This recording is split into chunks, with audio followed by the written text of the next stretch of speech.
Lalu,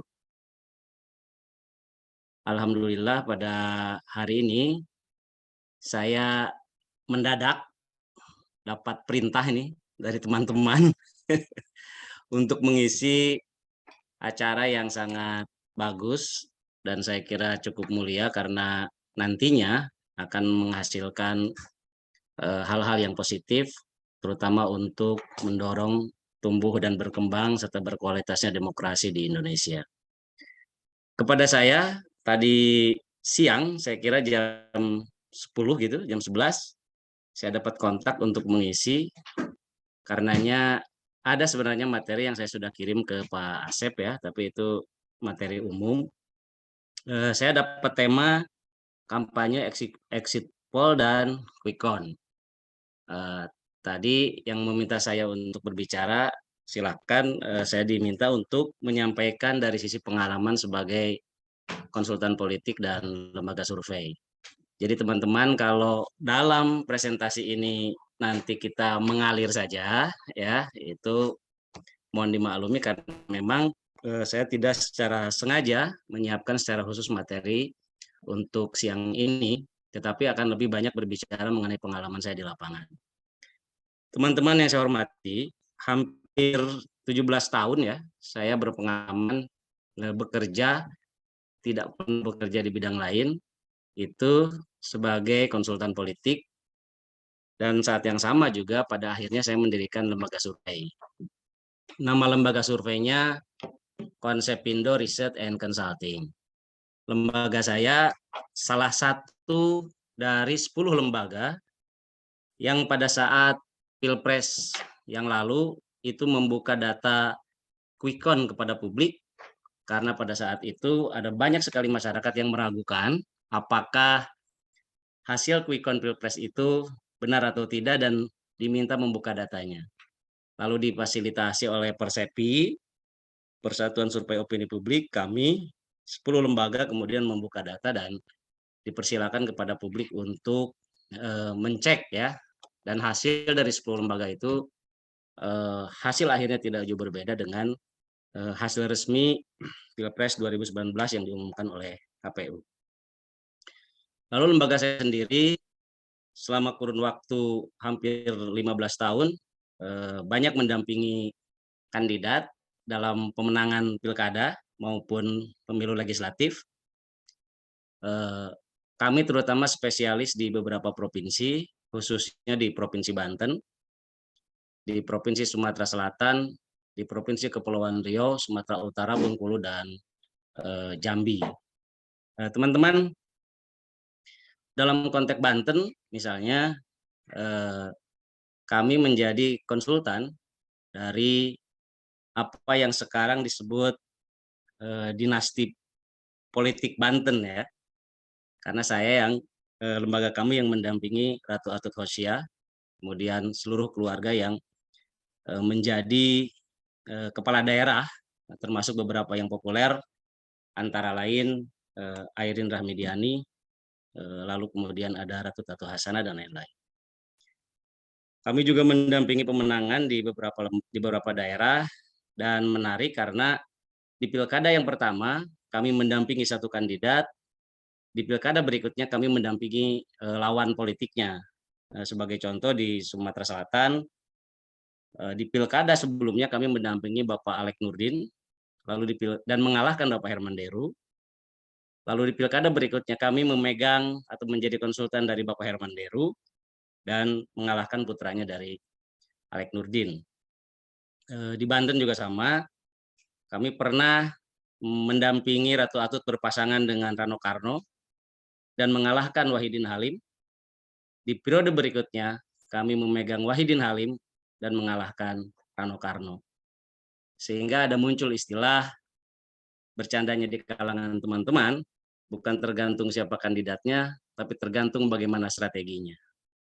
Nah teman-teman sekalian, saya kira kita akan masuk ke materi ya, supaya tidak berlama-lama dengan itu. Terkait dengan kampanye. Kampanye kan secara umum sering diartikan sebagai satu upaya, satu gerakan, satu usaha untuk mempengaruhi orang supaya bisa, supaya tahu, tertarik, memilih, memiliki, dan terikat. Nah, dalam pendampingan sebagai konsultan politik, kami sering menjalankan atau menuliskan 7 prinsip pemenangan. Yang pertama, tak dikenal, tak dipilih. Itu artinya apa? Seseorang akan maju di dalam pemilu legislatif maupun di dalam pemilu pilkada, pemilu kepala daerah dan pilpres, saya kira penting baginya untuk dikenal. Kalau tidak dikenal, tidak akan dipilih. Itulah yang dalam survei-survei menjadi penting di awal itu, popularitas, lalu akseptabilitas, kemudian elektabilitas. Seberapa dikenal seseorang, seberapa disukai seseorang, seberapa diterima seseorang, dan pada akhirnya nanti akan terukur ya elektabilitasnya atau tingkat keterpilihannya. Nah, untuk membuktikan dikenal tidak dikenal dan akan dipilih atau tidak dipilih, penting sebuah survei. Nah, seringkali dalam beberapa kasus saya mengalami di daerah ya, ketika ada calon klien ya yang bertemu, lalu kami tawarkan survei, mereka berkata, bagaimana saya mau disurvei, kan saya belum bergerak gitu. Padahal survei adalah salah satu pintu masuk utama untuk membaca peta. Jadi kalau kita belum dikenal sama sekalipun, kalau memang mau maju di pilkada, mau maju di pilpres, ya harus disurvei. Kenapa? Karena kita ingin mengetahui situasi dan kondisi serta keadaan sesungguhnya dari peta sebuah daerah atau peta nasionalnya seperti apa. Karena tanpa itu, sama seperti kita datang ke rumah sakit, kita merasakan sakit, tapi kita ingin diobati, tapi kita tidak tahu yang mana yang sakitnya. Jadi memang survei seperti itu. Lalu yang kedua, tidak ada tanda mata, tidak ada tanda cinta, tidak ada kesan. Di sini pentingnya produk ya, produk-produk kampanye. Secara umum seringkali produk itu dibagi menjadi produk luar ruang, ya, produk dalam ruang, dan produk yang melekat di pribadi masing-masing atau di calon pemilih. Itu yang biasanya ada di handphone. Kalau secara umum pakai menggunakan teori itu ada above the line, below the line, dan through the line. Tetapi sebenarnya sekarang itu secara sederhana dipahami sebagai satu upaya mengkampanyekan diri atau mempromosikan diri di ruang publik. Misalnya menggunakan baliho, menggunakan billboard, menggunakan mobil keliling dan lain-lain. Lalu yang berikutnya ada dalam ruang dan ini harus bisa bertahan lama, misalnya ada kalender ya, jam dinding dan lain-lain. Lalu produk-produk yang bisa masuk ke handphone masing-masing yang sekarang ini orang sudah menggunakan sosial media dan ini merupakan gejala baru, itu produk-produk yang menarik seperti TikTok, Instagram, video-video dan lain-lain. Jadi memang kalau tidak ada tanda yang yang membedakan kita, yang membuat kita bisa dikenal oleh pihak lain, terutama oleh para pemilih, tidak akan ada kesan gitu. Nah, tanda mata, tanda cinta ini bisa dipahami dalam konteks produk-produk itu. Lalu yang berikutnya adalah satu pesan umum yang diingat atau top mind ya. Satu pesan umum yang diingat itu adalah ketika kita maju sebagai calon kepala daerah, kita mau dipersepsikan oleh pemilih itu sebagai apa? Seperti Pak Jokowi misalnya saat masuk gitu, dipersepsikan sebagai orang yang peduli terhadap wong cilik. Sehingga upaya itu dipertahankan semaksimal mungkin. Ya dulu turun ke gorong-gorong dan lain-lain. Lalu kesininya juga karena pemilih milenial dan generasi berikutnya ya, generasi Z itu semakin banyak, sehingga ada banyak sekali kampanye-kampanye yang menyentuh mereka menggunakan gaya-gaya mereka dan lain-lain. Lalu yang tak kalah penting nomor 4 adalah kuasai TPS. Percuma di dalam kampanye seseorang itu dikenal ya, tetapi di level TPS itu tidak punya orang, tidak punya juru kampanye, tidak punya komunikator atau tidak punya relawan. Disinilah pentingnya memadukan antara above the line dan below the line. Nah, yang below the line itu adalah kita punya pasukan di level bawah, di grassroots. Misalnya, kalau kami biasanya di dalam menyusun tim kampanye, khususnya untuk pemenangan, itu ada koordinator kecamatan, yang disebut Korcam, ada koordinator desa atau kelurahan yang disebut Korkel Kordes, lalu ada koordinator RW, atau langsung koordinator TPS. Ini yang menjadi relawan dan bergerak di level grassroots. Sehingga apa yang ada di aras atau di langit, itu kampanye di media massa, kampanye di billboard dan lain-lain itu, video-video dan lain-lain, itu juga bisa turun ke bawah dalam bentuk ada orangnya, ada wakilnya, ada produk-produk fisiknya yang turun di masyarakat, dan yang nggak kalah penting, itu ada sapanya dari seorang calon atau utusannya, atau duta-duta dari calon itu. Karena itu maka kalau seseorang menyatakan diri akan maju di dalam pemilu legislatif ataupun di dalam pemilu kada dan pilpres, maka dia tidak bisa main-main, harus serius ya, karena kampanye itu membutuhkan waktu yang panjang, baik kampanye umum maupun kampanye khusus. Saya membagi umum itu karena saat seseorang akan maju, walaupun pemilu masih lama dia udah bisa bergerak. Tapi kalau kampanye khusus kan diatur ya, ada tenggat waktunya. Kayak sekarang misalnya, kenapa PAN itu kemarin tidak ditindak walaupun dilaporkan karena dianggap belum menjadi peserta pemilu, karena peserta pemilunya kan baru pendaftaran sekarang ini. Nah seperti itu. Tetapi kalau kita memang mau maju, siapapun gitu, itu nggak bisa bergerak hanya di level menjelang gitu ya, tapi harus dari awal. Lalu yang kelima, penting untuk merekrut food getter dan influencer. Nah ini adalah satu kerja yang tidak ringan, karena mencari relawan itu tidak mudah. Tetapi untuk konteks pilpres, sebenarnya food getter dan influencer itu mudah didapat, apalagi bagi kelompok atau figur-figur yang udah lumayan dikenal. Itu datang sendiri sebenarnya ya. Kenapa datang sendiri? Karena timbal balik ya, yang didapat pasca terpilih sebagai presiden itu kan menarik gitu. Seperti isu yang sekarang berkembang, misalnya banyak relawan yang jadi komisaris dan lain-lain gitu. Atau juga misalnya pernah punya foto langsung dengan kandidat pada saat kampanye, itu juga jadi modal sosial dan politik bagi orang-orang yang secara sukarela menyatakan diri menjadi influencer di berbagai tempat. Tetapi untuk calon di pemilu legislatif apalagi yang pertama, itu rekrutmen itu hal yang tidak mudah ya. Itu yang disebut rekrutmen relawan. Karena itu penting dimulai rekrutmen itu dari keluarga. Kalau pakai istilah santri, wa ala alihi wa sahbihi ajmain. Dimulai dari keluarganya, lalu teman-temannya jadi relawan, lalu yang lain, jadi penduduk yang lain. Gitu. Yang berikutnya adalah manajemen yang terorganisir.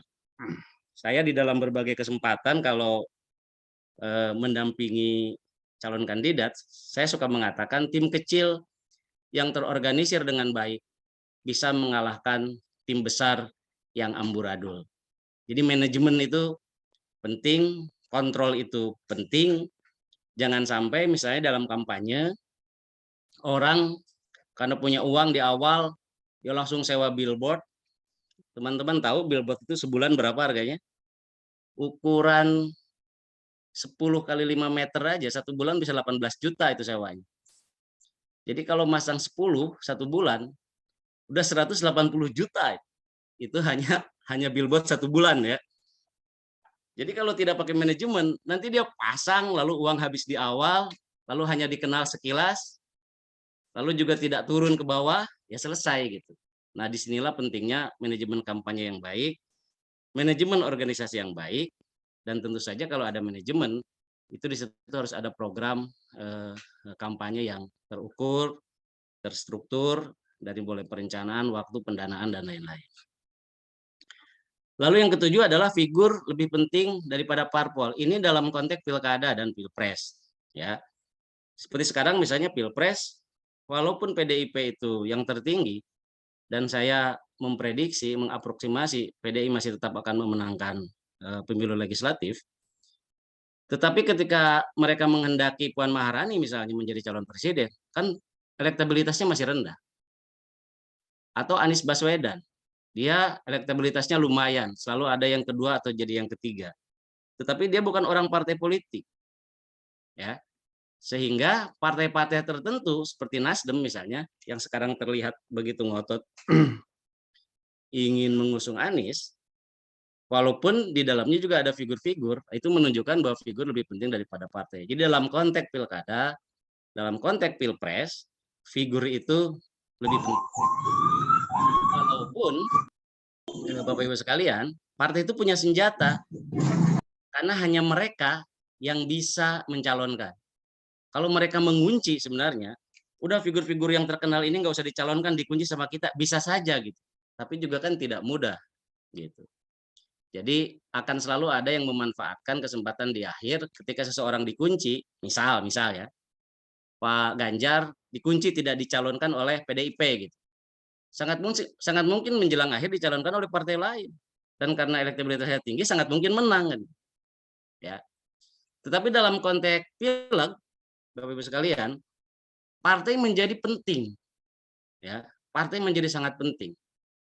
Sehingga ada banyak sekali caleg yang lolos karena partainya punya pendukung yang tetap. Walaupun partai ID di Indonesia sekarang tidak terlalu tinggi ya. Karena ideologisasi partai itu sudah berkurang gitu. Kalau dulu kan selalu di Indonesia ini partai itu secara ideologis dibagi tiga. Ada kelompok Islam, Islamnya kebagi dua, tradisional dan modern. Itu direpresentasikan oleh Masyumi dan NU. Lalu ada partai nasionalis, itu direpresentasikan oleh PNI yang kemudian menjadi PDIP.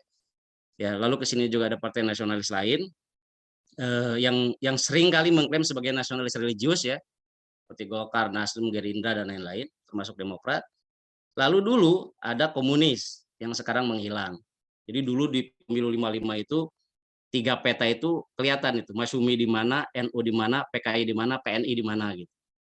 Dan secara ideologis ini masih tetap mengalir ya, walaupun tidak lagi secara terang-terangan orang menyatakan sebagai anak kandung dari salah satu partai yang ikut berlaga pada tahun 1955 itu.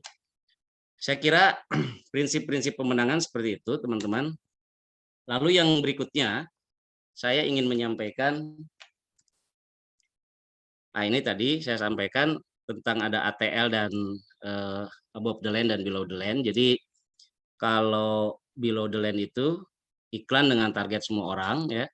Kalau above the line, lalu kalau below the line adalah iklan dengan target spesifik. Jadi misalnya kemarin di Tangerang Selatan saya menjadi konsultan dari Benyamin Pilar. Lawannya itu yang satu anaknya wakil presiden, yang satunya keponakan dari Menteri Pertahanan Prabowo Subianto. Ini lumayan keras ya, keras karena diduga di belakang dari calon-calon itu kan orang-orang besar dengan dana yang besar, dengan jaringan yang besar, dan dengan wibawa politik yang besar. Tetapi kandidat yang saya dampingi itu bisa menang. Kenapa? Karena dia punya modal sosial politik yang panjang. Karena sebelumnya sering turun ke lapangan. Sementara ponakannya Bapak Prabowo itu baru. Dalam waktu yang dibatasi sesuai dengan aturan KPU dan diawasi oleh Bawaslu itu kan terbatas masa kampanyenya. Apalagi saat itu ada COVID ya. Sehingga putrinya Pak Ma'ruf Amin dan keponakannya Pak Prabowo, Saraswati saat itu, tidak terlalu leluasa bergeraknya. Dia mungkin seimbang di above the line-nya, billboard-nya banyak, kampanyenya banyak, di koran, di mana-mana, banyak sekali, termasuk di televisi. Tetapi below the line yang turun ke bawah, yang sapa langsung dengan masyarakat, yang pertemuan berlangsung secara face to face, itu lebih banyak keuntungannya dimiliki oleh kandidat yang kami dampingi. Nah, saya kira disitulah penting muncul teori yang ketiga, itu through the land, menggabungkan antara above the land dan below the land. Jadi kampanye di udara dan kampanye di darat itu harus disambungkan. Mohon maaf, ngopi dulu. Lalu berikutnya, tadi contohnya jelas ya, kalau above the line itu iklan, baliho, TV, dan lain-lain. Lalu below the line itu tadi pertemuan dengan masyarakat secara langsung, turun ke bawah, dan lain-lain. Dan kalau yang mix atau yang through the line itu menggabungkan keduanya. Lanjut. Nah, teman-teman, tentu saja ada kekurangan dari masing-masing, karena itu saya selalu menganjurkan untuk melakukan kampanye secara simultan dan digabung semua metodenya, baik above the line maupun below the line. Tetapi untuk calon-calon yang pertama kali maju kayak sekarang ini, orang baru mau maju di pileg, sementara pilegnya berlangsung di awal tahun 2024, tentu saja harus memunculkan awareness dulu gitu. Orang tuh harus tahu dulu itu siapa sih, daya tariknya apa sih gitu. Nah, mungkin di beberapa daerah Bapak Ibu sekalian, teman-teman sudah mulai menyaksikan nih, walaupun mungkin melanggar aturan kampanye kalau saat kampanye ya, orang pasang one way di angkot gitu, tulis nama Muhammad Rizky gitu. Terus siapa itu orang gitu? Atau ada billboard apa segala macam. Nah, itu bagus dilakukan karena orang harus memunculkan awareness gitu. Tetapi penting kalau nanti sudah sama-sama orang muncul, itu harus ada diferensiasi. Kalau santri bilang kholif tu'rof, berbeda maka dikenal. Kalau orang semua ada 10, yang 9 pakai peci, yang satu nggak pakai peci, yang nggak pakai peci nggak akan diketahui. Atau kalau ada 5 orang, yang 4 gondrong, yang satu botak, yang botak yang akan dikenal. Jadi memang diferensiasi itu penting ya. Lalu berikutnya,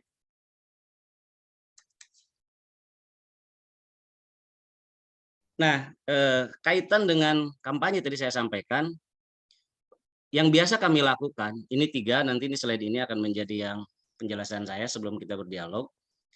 Biasanya sebelum memulai mendampingi kandidat, baik di pileg, pilkada, maupun pilpres, pertama-tama yang kami tawarkan dan yang sering kami lakukan adalah survei. Ya. Survei opini publik. Ya teman-teman, survei itu sekarang ada banyak sekali, asosiasinya banyak, lembaganya banyak. Dan untuk mengukur kredibilitas suatu lembaga, saya ingin memberikan tips ya. Gampang sekali. Misalnya sekarang ini di Pilpres, lalu kita baca berita, lembaga ini menyatakan si A unggul gitu. Kita tinggal cek aja, tinggal cek apakah di Pilpres sebelumnya lembaga ini ada enggak? Gampang. Pilpres 2019, ada nggak lembaga ini? Oh nggak ada, berarti lembaga ini baru. Cek orangnya. Oh ini juga benar-benar baru. Ya udah simpen dulu di second land gitu. Ya. Karena sekarang banyak tuh. Ada 5 lembaga, 6 lembaga rata-rata sama. Karena kalau metodenya sama, waktunya berbeda, nggak akan terlalu jauh berbeda sebenarnya hasilnya. Tapi ini kok tiba-tiba Airlangga unggul misalnya. Nah kita tinggal cek tuh kredibilitasnya, itu salah satunya adalah di situ.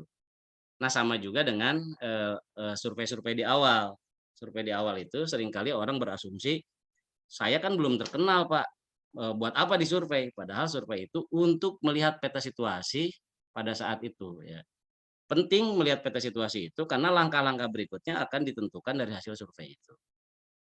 Jadi survei-survei itu penting untuk mengukur. Nah, seringkali di berbagai daerah saya berhadapan dengan para tokoh ya yang mungkin belum terlalu paham. Biasanya ini dalam tanda petik para pemain politik lokal sambil marah-marah gebrak meja misalnya. Bagaimana saudara bisa mengukur penduduk di kami ini ada 9 juta, sementara saudara hanya punya sampel 600? Ya, agak sulit menjelaskan metode secara ilmiah kepada mereka, tetapi saya gambarkan, ini Bapak, Ibu, kalau Bapak sedang merasakan sakit, lalu Bapak misalnya punya gula, punya tensi darah yang tinggi, apa segala macam, datanglah ke laboratorium, lalu diambil sampelnya. Ini sampel. Apakah seluruh darah Bapak yang dikeluarkan satu ember? Kalau dikeluarkan semua bisa meninggal kan? Berapa itu yang diambil? Kadang setetes, kadang 2 tetes, itulah sampel. Gitu. Diambilnya dari sisi mana? Kadang dari tangan kanan, kadang dari tangan kiri. Karena satu body ini satu keseluruhan gitu. Lalu setelah dicek, lalu kelihatan, oh darah kita tensinya tinggi, gulanya tinggi. Kan bisa diukur juga. Kenapa gula jadi tinggi? Tadinya Bapak ngapain? Nah ini diagnosa gitu. Jadi tidak ada juga dalam survei itu tiba-tiba seseorang ujug-ujug, kata orang Sunda, ujug-ujug gitu, unggul atau tinggi elektabilitasnya. Ya apa yang dilakukan? Nah kalau dalam pilkada, karena hari-hari kita kontrol, itu saya mengalami ya, dalam konteks pilkada Tangerang Selatan yang kemarin misalnya. Tiba-tiba sebuah lembaga, kalau nggak salah indikator politik, mempublish di televisi pasangan Saraswati Muhammad unggul gitu, menang. Nah kita bingung, ini gimana ceritanya gitu. Karena di survei kita, di survei kami, Dan di survei beberapa lembaga yang kita pakai juga, karena kalau udah pilkada kita jangan pakai satu lembaga saja. Kita sebelumnya unggul tinggi gitu. Dari selisih 14%, lalu kita menjadi kalah 3%. Itu kan berarti di pihak sana naik 13 ditambah 3 kan.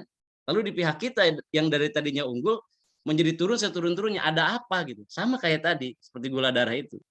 Bapak darahnya tinggi karena baru makan misalnya. Ya kan? Dan makannya makan nasi gitu. Atau baru minum teh manis, ya jelas gulanya naik.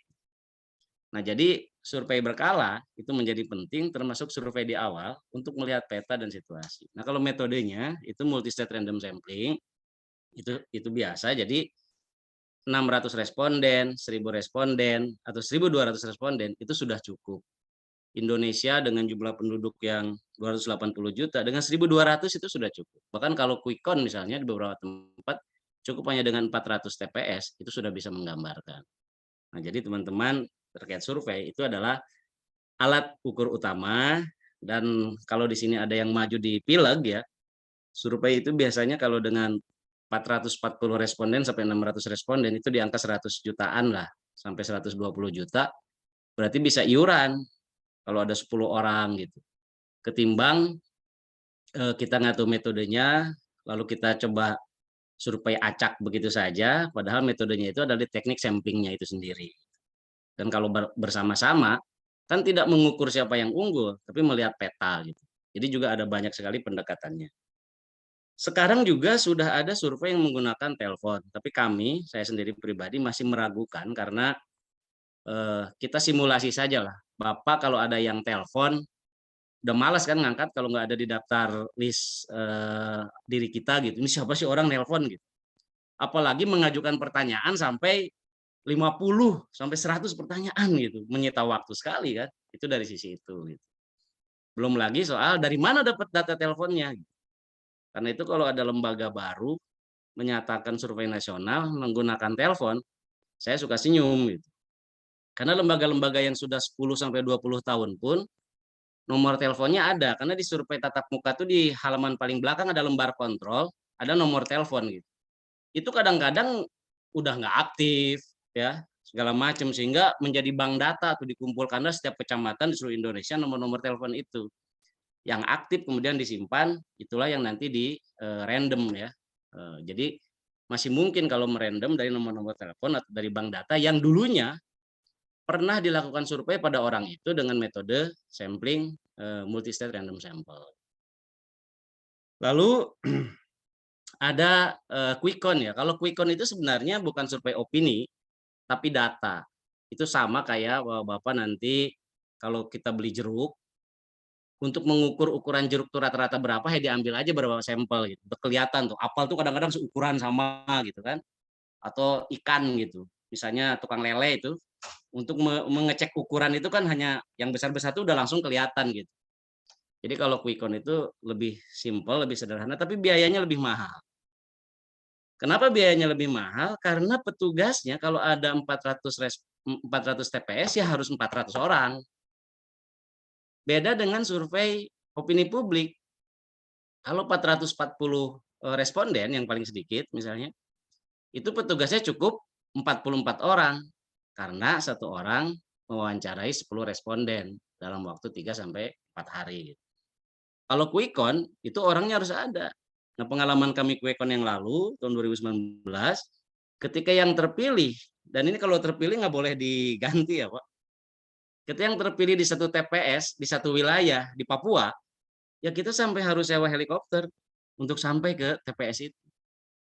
Betapa metode itu harus dijaga sedemikian rupa sehingga hasilnya tidak melenceng dari margin error yang secara metode itu sudah terlihat, misalnya 1% sampai 1,5%. Lalu yang berikutnya adalah ada exit poll. Kalau exit poll udah kelihatan ya, exit poll berarti orang habis polling, orang habis nyoblos saat keluar diwawancara. Nah biasanya ini bergabung dengan bisa diacak sendiri terpisah, bisa juga digabungkan dengan quick count ya. Tetapi ini ada margin error karena tidak semua orang keluar dari TPS itu mau jujur mengakui. Ya, Bapak Ibu tadi milih siapa gitu. Oh, rahasia dong gitu. Belum tentu semuanya akan mengakui, sehingga kalau exit poll itu masih ada rentang rahasia di situ ya. Yang kalau rahasia tidak jawab tidak tahu, itulah keahlian dari tim strategi untuk mengukur gitu. Kemana ini di dalam survei yang menyatakan tidak tahu rahasia dan tidak menjawab. Seringkali orang menggunakan rumus matematika, namanya ekstrapolasi. Jadi pola yang awal, yang sudah memutuskan, yang sudah menjawab, ke si A, ke si B, ke si C, lalu di yang tidak menjawab, itu ekstrapola, mengikuti pola yang lama. Itu secara teori, tapi belum tentu juga begitu ya. Karena di beberapa tempat, ketika ekstrapolasi itu dicoba, ternyata hasilnya berbeda. Dari sisi survei itu saya kira, lalu dari sisi media atau kampanye, itu biasanya ada pengelolaan isu dan pemberitaan media massa. Jadi pentingnya caleg tampil ya, kalau dia misalnya dicitrakan sebagai kiai penceramah, ya sedang khutbah, ya materi-materinya dan lain sebagainya, serta tanggapan-tanggapan terhadap satu peristiwa itu untuk terus muncul itu penting gitu. Tapi kalau di koran hanya muncul saja, saya kira nggak ada yang baca. Nah, penting juga di buzz campaign. Buzz campaign itu disebar, buzzing ya, gosip. Buzz campaign kampanye dari mulut ke mulut. Nah, kalau sekarang berarti kan dari handphone ke handphone. Jadi saya kira kadang sekarang itu orang tampil di koran lalu difoto, disebarkan fotonya bukan korannya. Karena korannya juga sedikit, kalau zaman dulu 10 tahun yang lalu tampil di koran, kita membeli korannya misalnya 1000 eksemplar, 2000 lalu dibagikan gitu.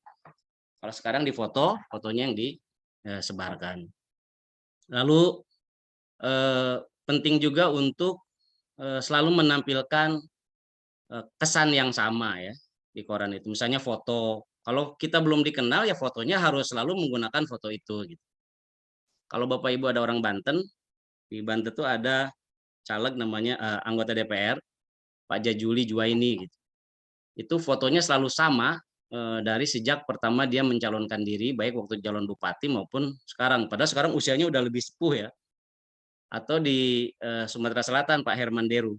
Itu foto yang masih tampil itu foto saat terpilih sebagai bupati di Oku Timur 2 periode gitu. Sekarang masih tetap tampil gitu. Kenapa? Untuk tidak menghilangkan kesan orang terhadap foto itu. Jadi kalau ngelihat foto itu udah, oh ini Pak Jajuli, oh ini Pak Herman Deru dan lain-lain. Nah itu juga di koran, di berbagai media itu harus konsisten. Lalu ada pengelolaan sosial media campaign. Nah sosial media itu sekarang banyak sekali, ada TikTok, ada Instagram, ada lain-lain. Harus kreatif, karena itu konten kreator menjadi penting dan tidak boleh satu orang. Nah saya di lembaga saya pengalaman, saya rekrut banyak sekali mahasiswa dan aktivis ya, yang satu jago bikin TikTok, satu bikin apa, biar berkreasi aja mereka. Ada banyak calon yang punya Instagram, lalu bagus sekali produknya, tapi tidak ada yang lihat. Atau sekalinya ada yang lihat bukan dari daerah pemilihannya. Instagram itu kan dari seluruh Indonesia, bahkan internasional gitu. Misalnya video saya ditonton oleh 100.000 orang, Pak Ferry. Ternyata bukan dari daerah pemilihannya sendiri. Nah ini juga penting untuk melibatkan teman-teman muda yang memang terbiasa menggunakan komunikasi dengan aplikasi-aplikasi itu. Ya. Lalu penting untuk memiliki etalase pribadi. Etalase pribadi itu Instagram pribadi, TikTok pribadi, website pribadi, ya, lalu YouTube pribadi itu penting gitu. Ditonton tidak ditonton itu harus ada, apalagi kalau sampai ditonton karena dibahas ya, karena disebarkan. Nah, ini penting dan harus selalu tampil. Jangan sampai orang itu di dalam kampanye tampil hanya sebulan sekali, gitu. Hanya seminggu sekali. Gitu. Nah, pentingnya seorang kandidat atau orang yang akan maju di pemilu, di pilkada, di pileg, di pilpres, itu punya tim media yang baik. Ada fotografernya, ada video kreatornya, ada konten kreatornya, dan lain-lain. Biasanya itu sudah tidak perlu lagi oleh konsultan politik ya, kalau orangnya sudah menjadi politisi. Tapi kalau masih baru, biasanya kami juga mendampingi seperti itu. Dan cukup lelah mencari tenaganya, karena kalau di pemilu legislatif, kami pengalaman di pileg yang lama itu mendampingi hampir 30 orang ya. Itu mencari tenaganya tidak mudah karena harus terlatih. Lalu yang nggak kalah penting adalah analisis konten media. Ya, seberapa diterimanya, lalu apakah menjadi gosip. Ya, gosip dalam politik itu penting, apakah menjadi perbincangan dan lain-lain. Yang terakhir adalah desain produk-produk kampanye. Dalam dunia sekarang ini, setelah ada internet ya, produk yang pagi hari dibikin oleh si A dan bagus, siang itu udah ditiru orang. Video yang dibikin hari Senin, hari Selasa udah ditiru orang gitu. Dan yang niru jauh lebih bagus gitu. Karena itu maka seorang calon legislatif, eksekutif ya, harus punya tim kreatif yang nggak pernah berhenti berkreasi gitu. Jadi sebagus apapun bisa ditiru orang sekarang ini. Nah, sehingga kontinuitas ide dan gagasan gitu kan, dan cara mengeluarkannya itu juga penting gitu. Kalau sebagainya gitu, itu juga jadi penting karena hak cipta di dunia kampanye politik seperti sekarang ini tampaknya belum menjadi tren ya. Beda dengan di kampanye produk gitu. Tapi kalau di kampanye politik itu belum jadi produk sehingga orang main tiru-tiruan. Nah, lalu itu tadi above the line ya. Lalu below the line-nya pendampingan pemenangan sampai tingkat grassroots. Grassroots itu adalah akar rumput ya jelas di TPS gitu. Jadi ada berapa orang di TPS dan itu mudah. Peta di TPS itu jarang berubah. Kalau Bapak Ibu punya peta di setiap TPS itu keren. Misalnya di satu TPS biasanya ada 2 RT atau 1 RT, pemilihnya ada 400, udah kelihatan tuh rata-rata partisipasi setiap pemilu cuman 70%. Dari 70% ini si A kelihatan merah, si ini kelihatan hijau, si ini kelihatan nggak peduli. Itu petanya jarang berubah. Nah, karena itu maka di dalam pilkada dan pilpres penting untuk punya relawan-relawan di tingkat TPS yang berasal dari TPS 4 ya. Dan itu tidak pernah berhenti dilakukan komunikasi. Karena itu menjadi politisi, menjadi kepala daerah itu tidak murah, tetapi juga tidak mahal kalau menguasai metodenya atau rikoh ya. Atau rikoh itu aham minal madah kalau kata santri, di metodologi itu penting daripada materi. Kita punya materi yang bagus, kita punya produk yang bagus buat dijual, tapi metode menjualnya salah caranya mengajak ke orang, itu bukannya dibeli malah dilempar sih. Lalu yang nggak kalah penting adalah grand strategi pemenangan. Ini penting, di sini penting melibatkan ahli dari berbagai tempat. Jadi kampanye itu harus disusun strateginya, perencanaannya, pelaksanaannya, controllingnya, dan juga trackingnya. Tracking itu survei yang berkala. Lebih baik kalau 2 bulan sekali, syukur-syukur kalau punya uang bisa lebih cepat ya. Karena petanya itu makin menjelang akhir itu makin berubahnya cepat gitu. Berubahnya cepat. Ya, tapi jangan lupa Bapak Ibu sekalian, kalau untuk pilkada yang di wilayah-wilayah yang sudah settle ya, sebenarnya jarang berubah itu. Sebagai contoh, satu hasil survei itu bisa mempengaruhi kelompok-kelompok kekuatan politik penting di daerah itu untuk mendiskusikan berapa calon yang bisa mendampingi. Saya ingin menceritakan sedikit terkait Tangerang Selatan yang baru dan itu mudah diakses oleh Bapak Ibu. Jadi di survei awal, Wakil Wali Kota Benyamin Daphni itu angkanya bertahan di 30%. Tapi para penantangnya kecil-kecil. Ada sekdanya yang maju juga Pak Muhammad itu ada di kisaran 9 sampai 12% gitu. Jadi perbedaan yang jauh ini cukup bertahan lama sehingga ketika dilakukan simulasi ya dari yang belum memutuskan berapa sih kira-kira incumbent wakil wali kota saat itu yang kami dampingi Pak Benjamin Daphni maksimalnya gitu. Lalu keukurlah saat itu, di sini juga ada Pak Asep ya, teman saya di lembaga survei MSI, maksimalnya sekitar 40 gitu. Nah kalau dari 100%, lalu kita punya kekuatan 40, maka jelas tidak boleh head to head, jangan calonnya 2. Harus di set up calonnya 3. Apalagi pilkada di luar DKI dan di luar pilpres, itu kan tidak ada 20 DKI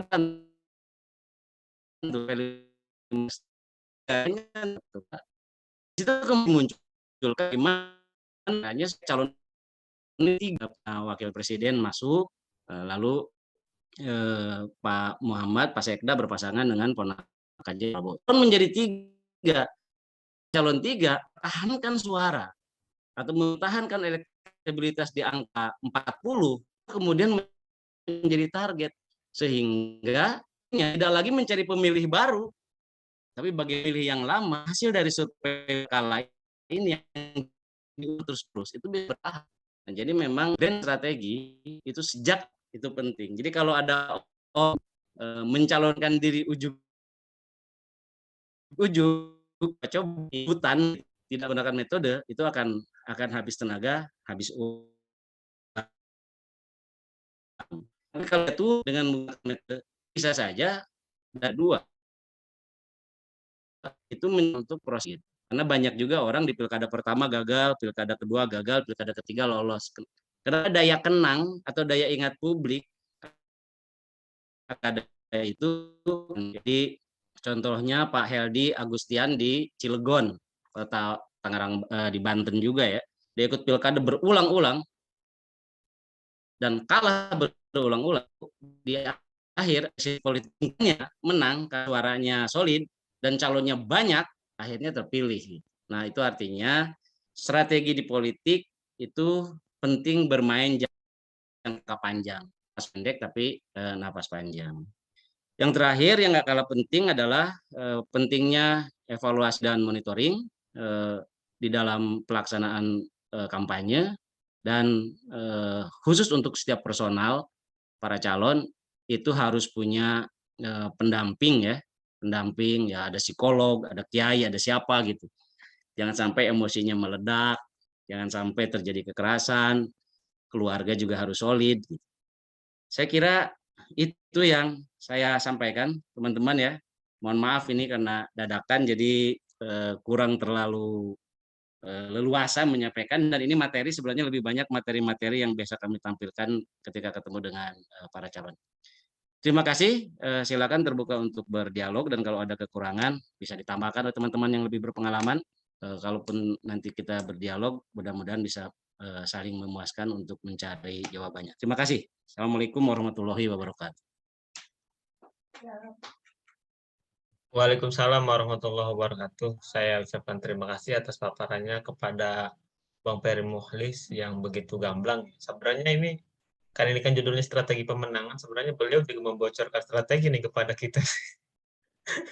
Bagaimana cara mendampingi, cuman mungkin di teknisnya kita nggak begitu paham.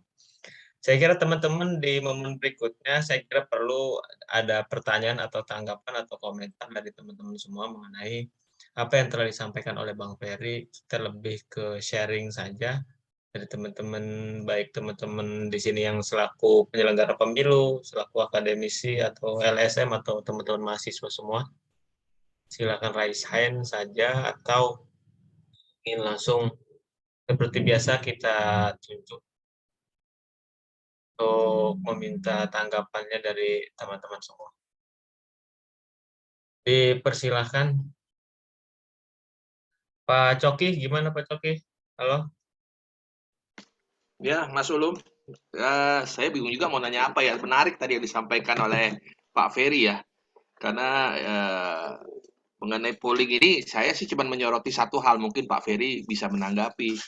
Seringkali saya mengamati polling-polling itu, ada polling-polling misalnya ya, yang memenangkan Pak Ganjar gitu ya. Tapi kemudian bukan gitu, ya.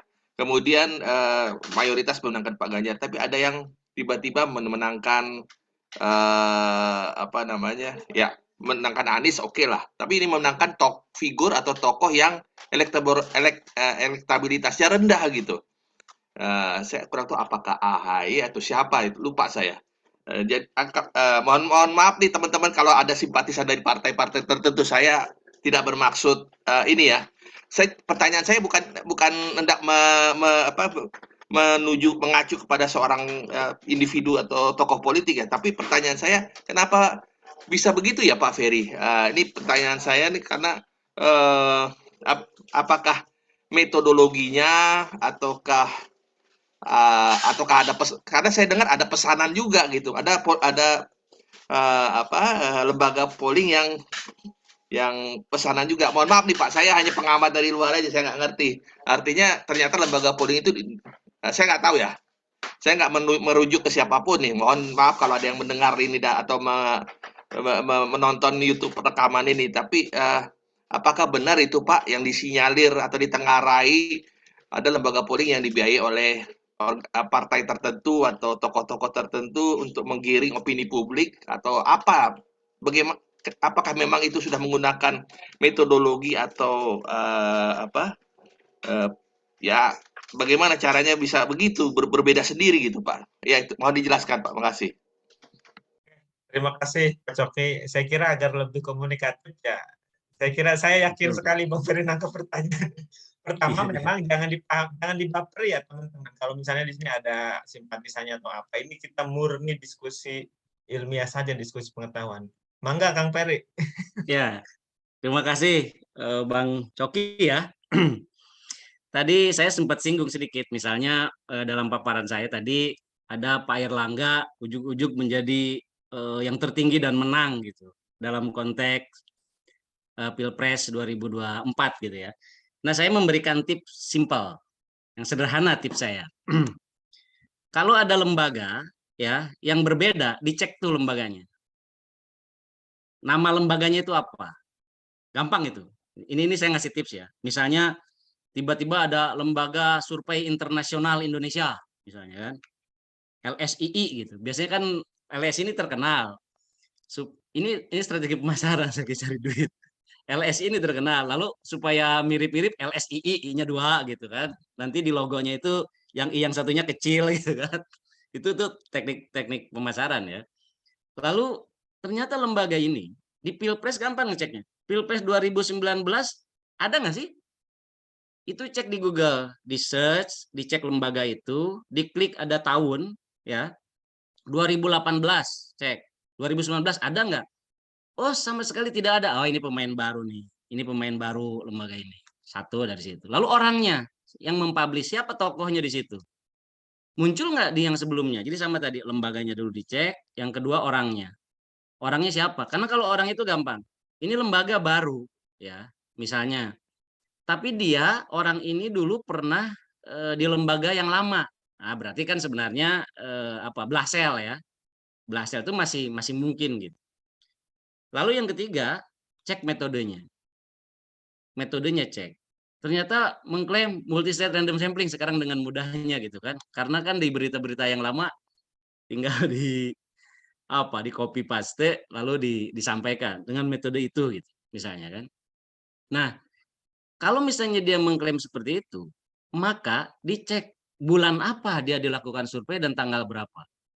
Lalu dicek lembaga yang lain yang melakukan hal yang sama di kurun waktu yang mendekati gitu. Misalnya di bulan Januari itu ada lembaga. Ini saya terpaksa harus menyebut misalnya yang mainstream ya. Ada LSI misalnya. LSI Deni JA. Lalu ada indikator Pak Burhanuddin Muhtadi. Lalu ada SMRC, Saiful Mujani Research and Consulting. Lalu misalnya ada juga Yunarto Wijaya, apa nama lembaganya itu? Saya lupa, Yunarto gitu kan. Ada 4 sampai 5 lembaga yang kami sebutnya mainstream ya. Atau ada lembaga saya lah, Konsepindo gitu, Research and Consulting. 5 lembaga ini di kurun waktu yang sama. Kalau metodenya sama, apalagi respondennya sama, hanya waktunya yang berbeda, itu saya jamin nggak akan jauh berbeda itu hasil. Lalu ada lembaga baru, hasilnya kebalikannya. Misalnya sebagai contoh, Pak Erlangga itu di beberapa survei di bawah 5% di lembaga-lembaga mainstream itu. Tapi di lembaga yang baru muncul itu tiba-tiba dia 30%. Ya kita nggak usah menyimpulkan mana yang salah, tapi cukup menjadi pengetahuan kita gitu kan. Oh ini berarti ada yang berbeda gitu. Nah sebenarnya gampang ngeceknya nih Bapak Ibu. Kalau ada lembaga mainstream yang tadi saya sebut, misalnya lembaga saya lah, ternyata saya dipesan tuh gimana ini caranya di media supaya bagus. Itu gampang sebenarnya, tapi bukan dari yang dia akan menang. Misalnya begini nanti di beritanya itu. di antara ketua umum parpol, figur ini adalah yang tertinggi elektabilitasnya. Ya kan mungkin ya di antara ketua umum parpol gitu loh. Kan? Itu contoh-contoh. Atau misalnya figur ini sangat potensial untuk maju. Kenapa? Karena secara pribadi dia sudah punya modal 3% misalnya kan. Tetapi partainya ada 20%. Sehingga kalau digabung jadi 23 gitu. Padahal belum tentu kalau digabung juga jumlahnya 23.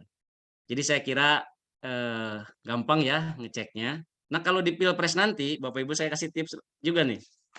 Misalnya gini, kalau quick count, saya yakin sekarang ini nggak akan ada berani kayak di Pilpres 2014.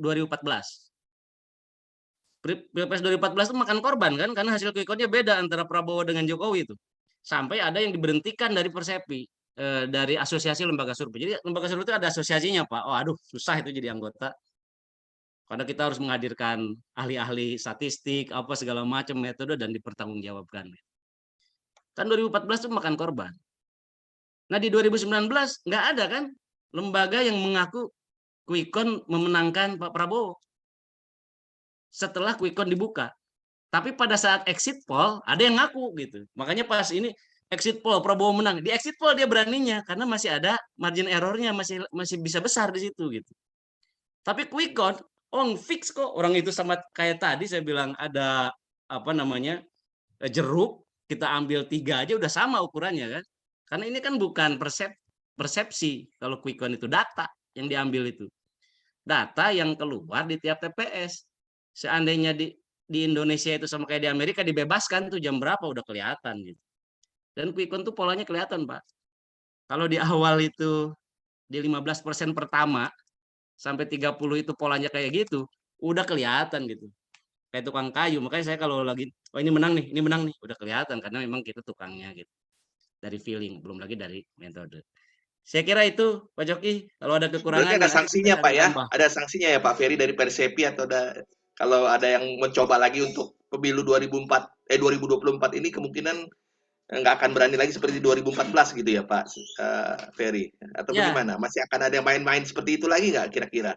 dugaan saya kalau lembaga yang gini Pak, lembaga itu kalau rusak kredibilitasnya hancur, dia nggak dapat klien, dia nggak dapat duit itu. Ini kan profesional ya, gitu. Nggak akan berani menurut saya. Tapi kalau lembaga-lembaga yang ya memang baru dan dibentuk untuk itu, dan memang diciptakan untuk propaganda, mungkin aja gitu. Tapi gampang hilangnya, gampang hilangnya. Sekarang itu dunia di mana malaikat pencatat, Google tuh jadi malaikat pencatat kan. Kesalahan kita yang muncul di berita tahun 2014 nggak hilang itu di Google. Jadi gampang itu. Saya sering di pilkada. Contoh Pak, lembaga survei ini memenangkan ini gitu. Saya cek aja dia di pilkada sebelumnya tuh dia salah tuh pilkada yang lalu dia memprediksi ini menang sekarang kalah gitu. Itu enak sekarang gitu. Jadi hati-hati saya kira ya apalagi ada Bawaslu, ada KPU, kebohongan publik itu bisa digugat kemana-mana ya gitu. Dan kredibilitas itu dipertaruhkan.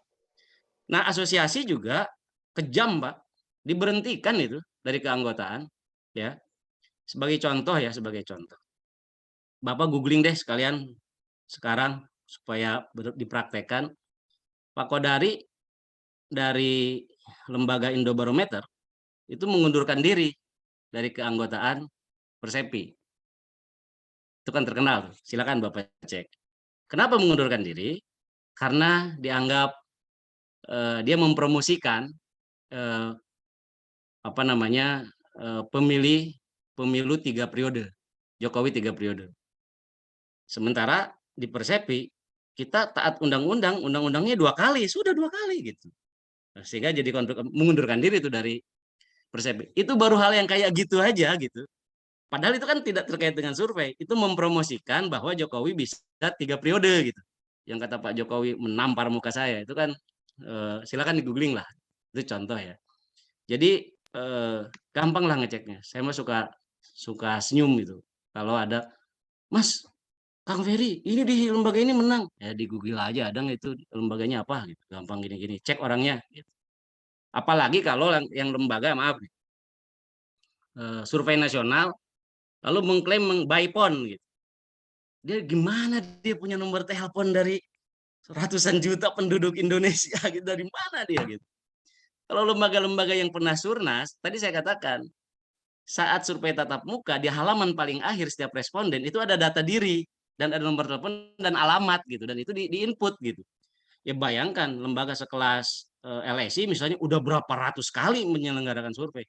Itu pun masih dilakukan verifikasi, masih jalan kan nomornya apa segala macam gitu. Lalu disimpan jadi bank data yang sudah dikodifikasi di daerah masing-masing, di desa dan lain-lain, sehingga itu yang di random. Jadi saya kira itu mudah Pak Coki, dan saya yakin di Pilpres mendatang ya, karena media jadi alat kontrol gitu, lembaga-lembaga pembohong itu ketahuan lah gitu. Ketahuan. Terima kasih. Nuhun Pak Ferry. Siap. Siap. Terima kasih Bang Ferry atas sarannya. Beliau lebih ngasih kepada kita sarannya. Apalagi kita orang-orang yang dianggap melek politik. Oke, selanjutnya kemudian ada Bang Yasir dan kemudian Pak Dr. Ilham. Bang Yasir dahulu. Silakan Bang Yasir. Siap, kedengeran Mas. Lanjut. Ya, Assalamualaikum warahmatullahi wabarakatuh. Terima kasih atas kesempatannya. Hampir sama sih dengan Pak Coki tadi. Cuman saya gini Bang, artinya sekarang kan sudah era post-truth, di mana masyarakat sudah punya penilaian masing-masing terhadap sesuatu. Nah kemudian bagaimana kemudian lembaga-lembaga survei ini menjaga kepercayaan itu di era post-truth kayak sekarang ini. Makasih Bang. Assalamualaikum. Ya, terima kasih. Memang ini soal post-truth itu problem bukan hanya di Indonesia ya, di negara maju sekelas Amerika saja, ini kan luar biasa ini terjadi. Tapi itu hal lain lah. Saya ingin menyatakan hal yang tadi. Lembaga-lembaga itu tetap dipercaya padahal bohong, kan gitu kira-kira kan. Ini bohong tapi kok tetap dipercaya karena dia melakukan propaganda. Ya memang, tapi propaganda itu ada waktunya. Pada saatnya akan berhenti. Ketika momentumnya selesai, tujuannya tercapai atau tidak tercapai, propagandanya berhenti itu. Nanti akan diulang di propaganda berikutnya ketika ingin ada tujuan yang lain gitu. Saya ingin mencontohkan ya. Lembaga-lembaga yang Bapak cek aja 2014 dan 2019 gitu. Gampang itu. Di 2019 ya, lembaga A menyatakan Pak Prabowo menang, tapi tidak di quick count karena takut tuh, di exit poll. Dicek 2014 kayak apa? Berarti masih ada keterkaitan. Berarti masih menjadi kliennya atau lain-lain. Itu ini agak simpel ya, hanya untuk sekedar mencek gitu. Tapi yang lucu sebenarnya, kalau pada lembaga-lembaga yang kredibel ya, atau mainstream yang bisa dipertanggungjawabkan orangnya ada, bisa dicek kantornya orangnya, bisa ditelepon nomor teleponnya ada, bisa berdebat dengan bapak-bapak gitu. Dia tuh sering banget ketika sedang pertempuran, satu partai itu menyatakan saya nggak percaya dengan dia gitu. Tapi 2 bulan kemudian caleg-calegnya makin dia buat di survei-survei tertentu. Berarti kan bukan nggak percaya dengan lembaganya gitu. Tapi di kasus yang ini, gue maunya menang kan gitu. Tapi kan nggak bisa dibeli. Ya banyak Pak. Kurang apa dulu dibilang beberapa lembaga itu sebagai kacung dan lain-lain. Tapi sekarang kan lembaga-lembaga itu dipakai. Dipakai itu dalam pengertian dikontrak ya, untuk survei dan lain-lain gitu. Dan di setiap parpol, Bapak silakan keliling berputar. Bapak Ibu silakan keliling berputar. Yang caleg-caleg atau yang pernah pengalaman maju di pilkada. Pasti surveinya udah survei belum? Udah Pak. Nah biasanya sering ini di daerah. Saya survei dengan lembaga setempat Pak, dengan universitas ini dokter-dokter apa semua. Kadang-kadang yang di pusat itu, aduh pakai ini dong lembaga-lembaga yang memang profesional, memang di bidangnya udah lama bekerja gitu. Itu contoh gitu. Dan kadang-kadang Bapak Ibu sekalian, setiap partai politik merekomendasikan 5-10 lembaga survei yang bisa dipakai jasanya oleh calon-calon gitu. Dan kadang-kadang sama di setiap lembaga loh. Padahal di satu pilpres dia mencaci lembaga yang itu kan. Jadi ukuran kredibilitasnya di situ. Nah kalau soal false truth-nya gitu, ya ini soal perang propaganda. Ya propaganda, lalu dilihat hasilnya. Dan gampang kok, propaganda itu mudah. Ketika propaganda diminta dibuktikan, stres. Propaganda kok minta dibuktikan. Misalnya di dalam temuan kami ini terjadi kecurangan KPU bla bla bla bla bla bla. Lah, sekarang zaman udah segitu modern gitu.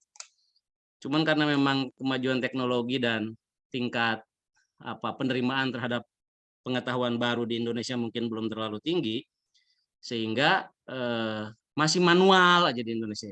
Sehingga lama, dari sejak quick count diumumkan ke hasil resmi KPU itu ada jarak yang panjang. Gitu. Bahkan KPU itu ada yang menggunakan teknologi kan, padahal teknologinya tuh keren, tapi tetap nggak dipercaya, yang manual aja yang kita tunggu gitu. Sehingga pengumuman itu ada 3, ada quick count lembaga survei, ada real count KPU ya, lalu terakhir ada manual gitu. Karena negara ini yang masih nggak percaya dengan teknologi saya kira. Dan mau dibongkar kayak apapun, hasil dari satu quick count itu mempertaruhkan kredibilitas lembaga dan juga meruntuhkan ketidakpercayaan orang terhadap propaganda yang dilakukan oleh kubu yang kalah. Gimana misalnya? Saya pengalaman di banyak sekali daerah karena saya konsultan pilkada ya. Jadi gampang ngukurnya itu. Satu pilkada ada 4 lembaga survei yang quick count, hasilnya kan sama itu kalau kredibel. Gitu. Tapi kalau misalnya saat prosesnya itu ada memang tricky, tapi tidak melanggar metode. Tricky contoh. Di pilkada Provinsi Sumatera Selatan. Ya. Di TV kan saat itu ada LSI, ada apa segala macam. Ada satu lembaga yang saya tahu juga memang dia konsultan yang mendampingi kandidat yang berhadapan dengan kami gitu. Kok di 2 lembaga itu udah kelihatan Herman Deru unggul ya, tapi di lembaga yang itu kok masih datar aja gitu. Kenapa itu bisa terjadi? Oh, ternyata blocking data. Jadi data di wilayah basis lawan ditahan dulu untuk dikeluarkan. Itu secara masih bisa gitu kan. Sama saya kontak. Kalau sampai jam 4 tidak dipublish, saya laporkan ke Persepi, saya bilang kan. Nah, benar ini. Akhirnya dia menyatakan, "Oh, kita akan press conference, ini kredibilitas lembaga." Akhirnya press conference dan naik di Kompas, di Detik dipublish dan hasilnya sama. Jadi saya kira gampang lah. Tadi itu autoriko tu ahammu minal madah. Metodologi yang bisa diuji, bisa dicek oleh semua itu bisa dipertanggungjawabkan. Makanya dalam survei Bapak sekalian, itu ada yang disebut margin error ya. Ada juga yang disebut tingkat kepercayaan. Nah, apa sih artinya? Tingkat kepercayaan 95% misalnya. Itu apa sih artinya? Nah, cara bacanya begini. Kalau survei itu dilakukan 100 lembaga di waktu yang sama, 95 hasilnya akan sama. Kenapa? Karena tadi metodenya, waktunya sama, apa segala macam, hasilnya akan sama. Itu tingkat kepercayaan, itu yang dimaksud. Sementara kalau margin error itu bergantung pada jumlah responden ya. Yang terbaik sebenarnya survei itu minimal 3% ya. Tapi di Indonesia ini di beberapa kabupaten kota karena biayanya juga nggak mahal sih, tapi juga buat yang nggak punya duit nggak murah kan, 100 jutaan gitu. Jadi kadang-kadang 4,8% itu masih dipakai, itu ya 4,8% itu sekitar 440 responden gitu kan. Yang bagus tuh yang tepat ya 1.000 responden, 800 responden. Saya kira itu Bang Yasir ya, mohon maaf kalau ada kurang-kurang. Oke, terima kasih Kang Ferry atas paparannya. Lanjut ke komentator atau yang penanya yang ketiga yaitu Pak Dokter. Mana Pak Ilham? Pak Ilham? Pak Ilham sudah raise hand tadi. Halo Pak Ilham. Apakah sinyalmu karena Oke, sambil menunggu Pak Ilham. Halo. Oh iya ini, silakan Pak Ilham.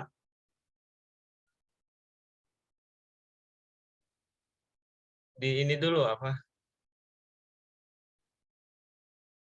Di unmute, unmute.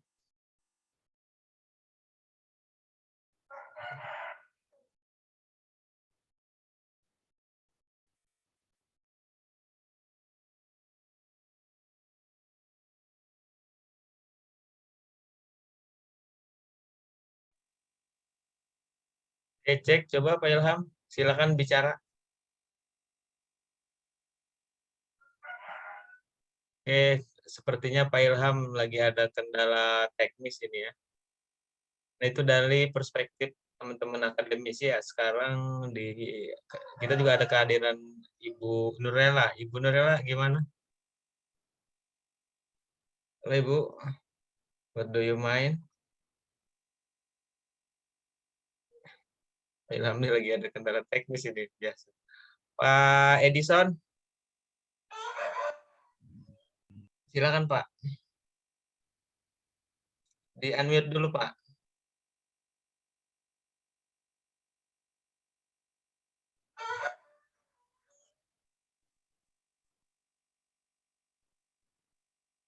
Baik, waduh, ini kepada kenapa ini?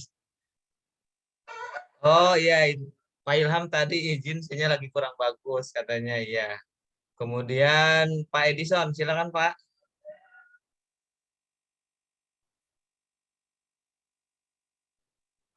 Tidak Ibu Desi juga sepertinya jaringan nggak bersahabat. Bagi teman-teman yang karena jaringannya kurang bersahabat, tidak apa-apa, diketik aja di kolom chat dan teman-teman untuk untuk pertanyaan-pertanyaannya. Karena seperti ini Bang Ferry, kalau ada ini kadang kita kendala. Karena alhamdulillah antusias teman-teman yang dari daerah gitu mengikuti kelas madrasah pemilu ini dari awal sampai akhir. Oke, selanjutnya Ibu siapa nih? Cynthia. Kenapa lagi masa Cynthia orang Tangerang masih kendala ini sinyal?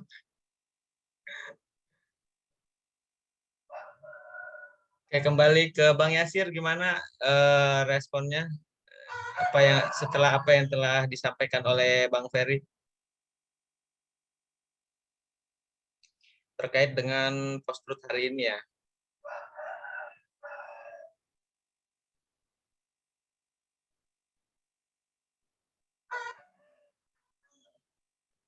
Gini deh Bang, saya nanya langsung karena kan memang karena kan kita melihat dari perspektif pengamat politik atau konsultan politik. Nah, selama ini apa yang menjadi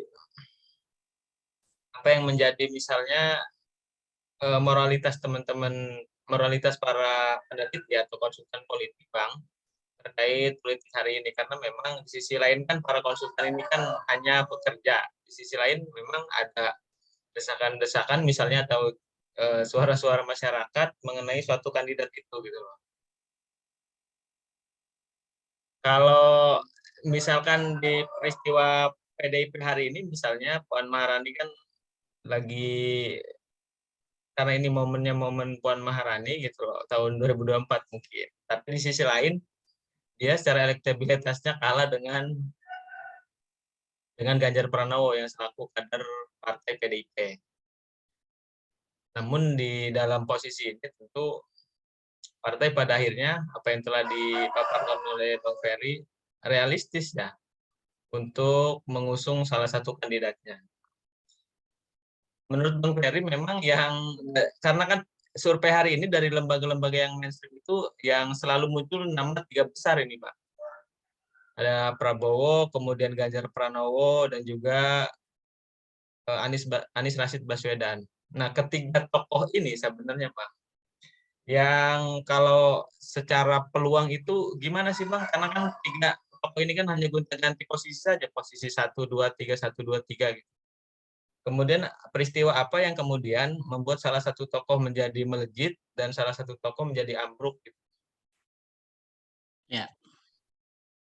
Terima kasih. Saya baca juga pertanyaan dari Bang Ilham ini, Dr. Ilham. Izin bertanya, apakah lembaga survei juga melibatkan perguruan tinggi? Karena survei biasanya melibatkan mahasiswa dalam memberikan pendidikan politik. Saya jawab Bang Ilham dulu ya. Memang kita harus pakai mahasiswa, Bang. Kalau pakai anak-anak nongkrong nggak bakal paham dia, coaching apa segala macem gitu. Alhamdulillah saya aktivis ya, lagi mahasiswa. Mohon maaf saya orang NU tapi saya di HMI. Jadi ketika survei di Kepri ya saya datang ke kantor cabang PMII, saya datang ke kantor anak-anak IMM, anak HMI, lalu dan saya nggak pernah pakai blocking tuh satu organisasi mahasiswa saja gitu. Ya, kadang-kadang kalau ada teman dosen di kampus mana, ada nggak teman-teman gitu. Dan sebenarnya ya, ini saya nyeritain lagi. Banyak survei yang gagal karena menggunakan tenaga lapangan yang berpengalaman. Ya. Kenapa itu? Karena dia pengalaman berkali-kali sehingga dia tahu gitu. Padahal dalam survei itu nggak boleh mengarahkan gitu. Pertanyaan tuh misalnya gini, nih Pak, kalau pilkada dilaksanakan ini siapa Pak yang Bapak pilih? Nggak boleh, dia kalau udah ada alat bantu, liatin alat bantunya. Ini sebelisan. Mungkin Pak Anies, atau mungkin siapa gitu. Lah orang kan pertanyaan yang pertama yang keluar dari mulut penanya itu nggak akan dijawab. Oh iya, iya itu gitu. Itu nggak boleh, itu cheating namanya. Gitu. Makanya seringkali kami menggunakan mahasiswa yang baru, yang lugu. Ya, tapi mau belajar metode yang baik. Gitu. Dan dengan honor yang tidak terlalu besar, buat mahasiswa yang baru itu kan lumayan buat bayar kontrakan dan lain-lain gitu. Kalau yang udah pengalaman, waduh, kadang-kadang kita harus benar-benar tanya ya, harus benar-benar kontrol gitu. Itu contoh Pak.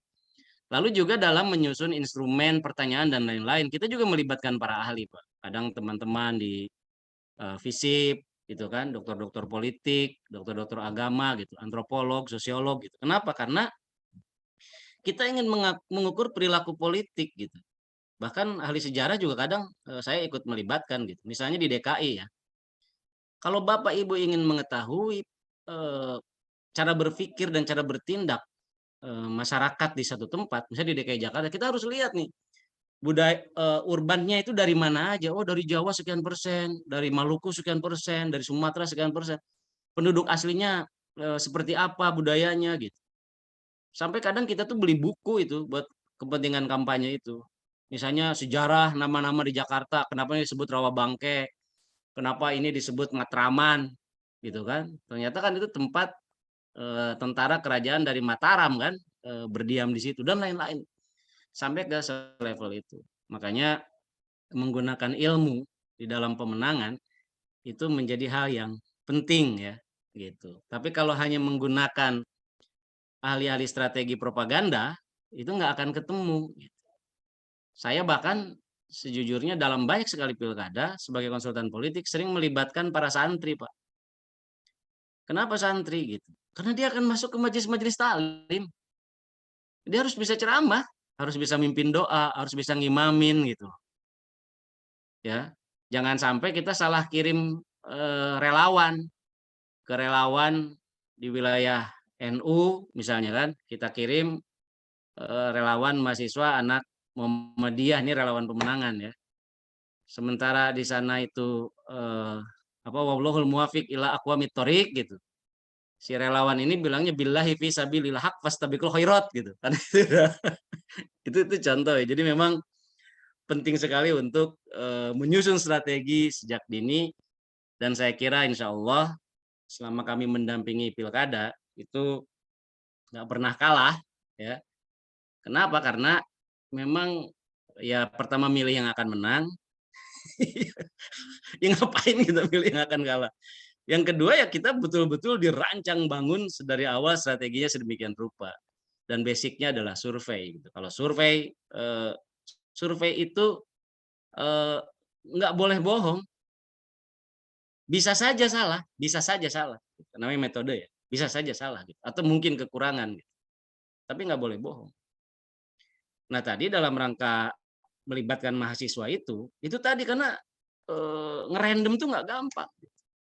Masuk minta izin ke kantor kelurahan itu kan prosesnya gitu Pak. Setiap survei itu wajib, gampang nih. Kalau Bapak diketok pintu suatu hari saya dari lembaga survei cek mana izinnya dari Kementerian Dalam Negeri, mana izinnya dari Kesbang provinsi, mana izinnya dari Kesbang kabupaten kota, mana izin dari kelurahan. Nah loh, sedetail itu loh Pak.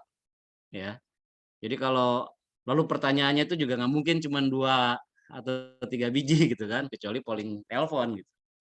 Saya kira itu. Nah kalau dari Adinda Ulum ya terkait yang survei itu ya gampang kok, gampang. Di pilkada atau di pilpres itu orang itu kalau dia sudah punya modal dasar ya, sudah punya nama, sudah populer gitu, ya nggak akan berubah, itu aja, itu aja gitu. Makanya bergerak itu jangan menjelang pilpres gitu. Jadi kalau orang bergerak mau pilpres nih, misalnya Pak Bang Yasir gitu mau nyalon presiden, bergerak 1 tahun atau 2 tahun menjelang, ya berat gitu. Dan persepsi masyarakat tentang calon presiden itu sudah ada di pikirannya gitu. Jadi jangan pernah menganggap masyarakat itu sebagai kertas kosong yang kita bisa tulisi dengan berbagai warna tinta gitu. Mereka punya persepsi sendiri. Misalnya begini, Pak Muhaimin Iskandar itu sangat terkenal dan sangat lama menjadi ketua umum partai. Apakah ada jaminan ketika dia diuji sebagai calon presiden, elektabilitas atau popularitasnya tinggi? Kan tidak. Pak Surya Paloh, gitu kan. Kenapa Pak Prabowo masih terekam? Nah ini saya izin analisis ya, analisis. Pak Prabowo itu kan udah 4 kali ikut pilpres. Dari mulai di Golkar dulu konvensi, lalu maju sebagai calon wakil presiden berpasangan dengan Bu Mega, lalu menjadi calon presiden berpasangan dengan Hatta Rajasa, lalu kemarin dengan Sandiaga Uno. Nah kita cek sekarang, dari 4 kali ikut pilpres itu, berapa sekarang elektabilitasnya rata-rata? Lalu bandingkan dengan hasil yang diraih dalam 2 pilpres terakhir. 2 pilpres terakhir kan hasilnya 43, 45. Sekarang beliau berapa itu elektabilitasnya? Berarti kan ada suara yang hilang. Dia harus kerja keras berebut suara yang kemarin aja, masih harus kerja keras gitu. Lalu pada saat yang sama ada harapan misalnya terhadap Pak Anies Baswedan. Sehingga Pak Anies itu rata-rata kan 15, 18. Jangan-jangan dari suara Pak Prabowo terlempar ke situ. Ya kalau saya di datanya ada kalau saya. Lalu apakah Pak Ganjar itu juga mendapatkan limpahan dari para pemilih Jokowi misalnya? Ya. Dan ini ketebak nih. Kalau mau dibikin head to head yang akan menang siapa? Saya yakin bahwa udah bisa memprediksi. Tapi kalau pasangan calon ada 3, siapa yang maju ke posisi kedua? Jangan-jangan bisa 1 putaran juga. Karena di Indonesia ini bukan uji coba. Pengalaman kita mengalami kampanye yang sampai polarisasi begitu besar itu kan dialami. Alhamdulillah negara ini bersatu. Ya. Dan hanya di Indonesia saya kira contoh politik yang dahsyat ya. Karena lawan politik di Pilpres dua-duanya jadi anggota kabinet. Pak Prabowo dan Sandiaga yang tadinya itu lawan, wah saling mengkritisi lah gitu. Lalu kemudian menjadi pembantunya dari yang menang gitu. Nah, ini kan demi persatuan nasional saya kira, dan itu pengorbanan dari keduanya yang luar biasa. Kalau Pak Ulum belum tentu kalau Pak Ulum jadi Pak Prabowo mau gitu. Enak aja gue jadi anak buahnya gitu. Belum tentu kan. Tapi kan Pak Jokowi rela untuk mengajak, Pak Prabowo ikhlas untuk bergabung dan tunduk patuh karena itu adalah demi kepentingan nasional. Jadi, nah lalu bagaimana dengan calon-calon lain? Nah kalau kita lihat pergerakannya kan banyak nih bakal calon lain, Mbak Puan pasang bendera di mana-mana. Mungkin dalam persepsi masyarakat, ini mah cocoknya di DPR aja, jadi ketua DPR, di ketua MPR atau menteri. Kan ada kadang orang kayak gitu dan persepsinya susah diubah.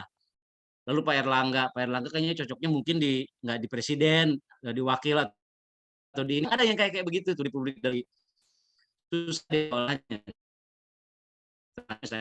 Ini luar biasa. Dulu rame kan kita buka ATM muncul muka dia, gitu kan. Tapi setelah pergerakan, dan jangan dikira nggak ada pergerakan ya, setelah pergerakan yang itu ya, berapa elektabilitasnya? Kalau elektabilitasnya masih di bawah 7%, ya berarti agak susah untuk jadi nyalon presiden gitu. Pak AHY aja yang bergerak lama masih di bawah 10% kan, di angka 6-7 gitu. Pilpres sekarang yang potensial maju itu para kepala daerah, para ketua parpol gitu. Para kepala daerah kan ada Pak Anies Baswedan, ada Pak Ganjar, ada Gubernur Jawa Barat Ridwan Kamil ya, gitu, yang juga media darling gitu. Nah kalau para ketua umum partai itu nasibnya selalu kayak gitu tuh di berbagai daerah juga. Tidak otomatis ketua umum partai bisa maju di calon wali kota dan calon bupati gitu. atau calon gubernur gitu. Yang terjadi malah si partai menunjuk atau meminta kesediaan seseorang yang sudah terpilih sebagai gubernur jadi ketua partai. Balik tuh. Si A diusung jadi ketua partai setelah jadi si A diusung jadi kepala daerah setelah jadi baru diminta jadi ketua partai. Itu banyak gitu.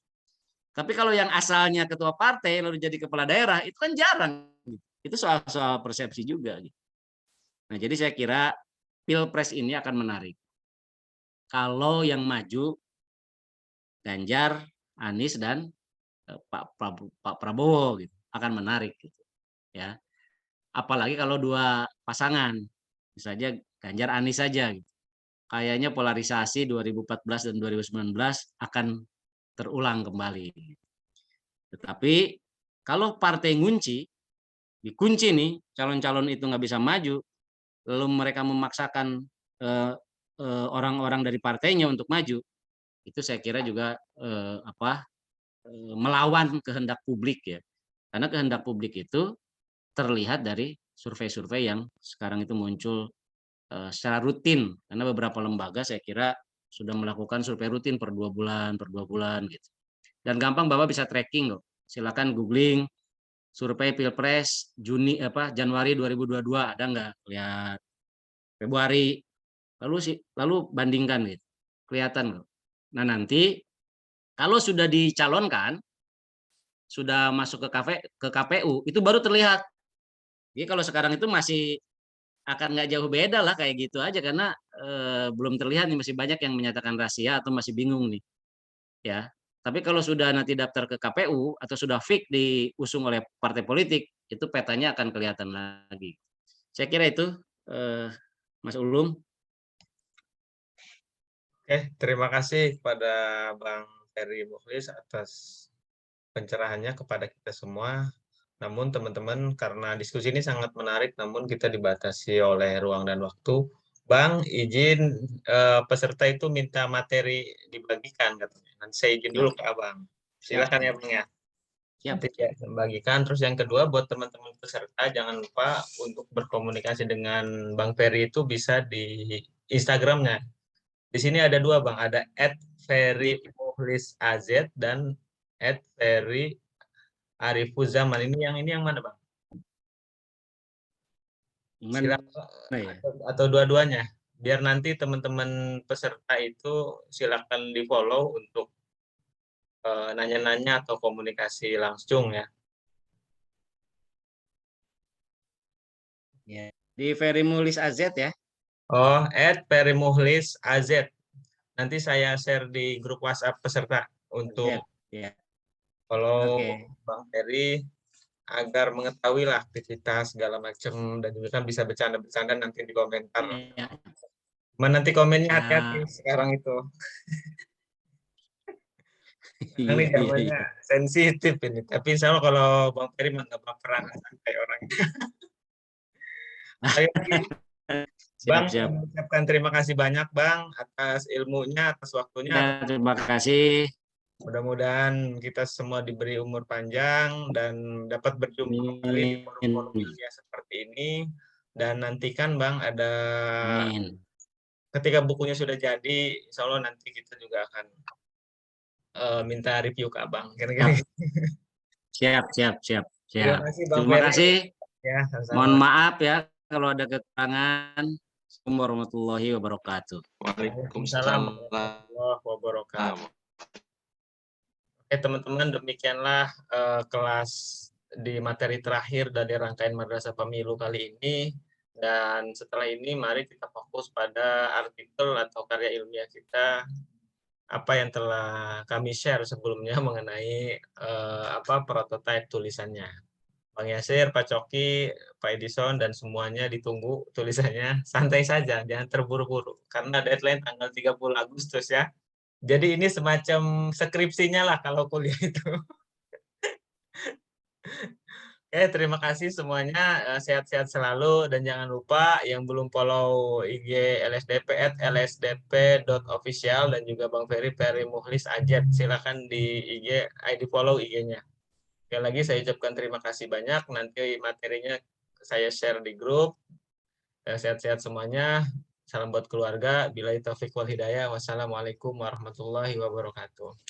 Waalaikumsalam warahmatullahi wabarakatuh. Ya, Mas.